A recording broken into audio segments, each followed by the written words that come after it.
എടോ സന്നദ്ധത പ്രവർത്തക എന്ന് പറഞ്ഞൊരു സ്ത്രീ ഉണ്ടല്ലോ, അവരെവിടെ? ഡോക്ടറെ ഓട്ടോറിക്ഷയിൽ വരുന്നുണ്ട്, ഇപ്പം എത്തും.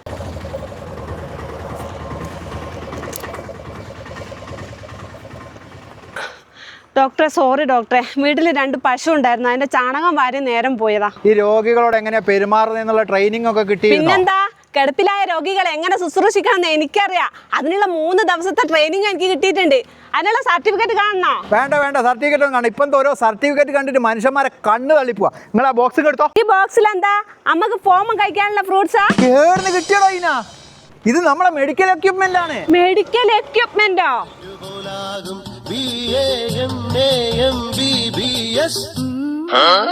ഹലോ, ഇതെന്താ വായും പൊളിച്ചിരിക്കുന്നത്? പോണ്ടേ, അവിടെ രോഗികൾ കാത്തിക്കുന്നുണ്ട്. സോറി ഡോക്ടറെ, ഞാൻ വേറെ ഏതോ ലോകത്തായി പോയി. വേഗം വണ്ടി കയറാൻ നോക്ക്. എന്താ പേര്? കുലുസു. എടോ അറ്റൻഡറെ, ഈ രോഗികളോട് എങ്ങനെയാ പെരുമാറേണ്ടതെന്നൊക്കെ ഒന്ന് പറഞ്ഞു കൊടുക്കട്ടോ. അതൊക്കെ എനിക്കറിയാം ഡോക്ടറെ, എന്റെ കയ്യിൽ സർട്ടിഫിക്കറ്റ് ഉണ്ട്, കാണണോ? ഞാൻ പറയുന്നൊന്ന് കേക്ക്. അതായത് നമ്മൾ കാണാൻ പോകുന്ന രോഗികളോട് സ്നേഹത്തോടെയും കാരുണ്യത്തോടെയും സംസാരിച്ച് അവരെ വേദനയിൽ അവരെ മുഖത്തൊരു പുഞ്ചിരി വരുത്തുക, അതാണ് നമ്മളെ ലക്ഷ്യം. അതൊക്കെ എനിക്കറിയാം. എനിക്ക് 3 ദിവസത്തെ ട്രെയിനിങ് കിട്ടി. സർട്ടിഫിക്കറ്റ് കാണണോ? എനിക്ക് കാണണ്ടോ.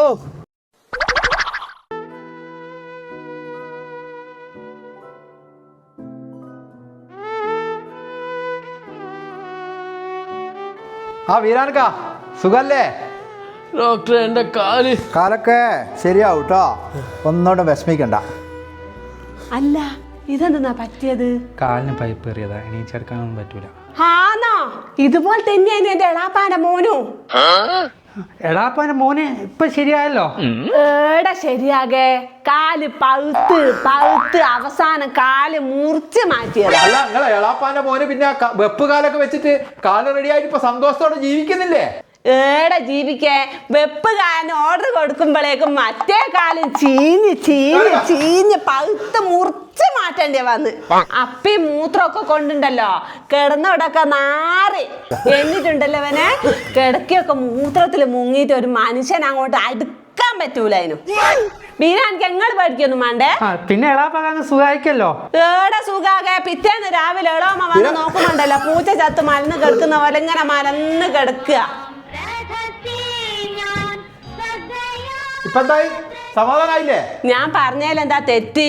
ഭാവിയിൽ വരാൻ പോകുന്ന കാര്യം ഞാൻ മുൻകൂട്ടി പറഞ്ഞാൽ ബീരാൻകാർക്ക് കരുതലോടെ ജീവിച്ചൂടെ? ബീരാൻക പോയി. ഇത്ര പെട്ടെന്നാ? ഇതും ഒരു കണക്കിന് ഭാഗ്യ.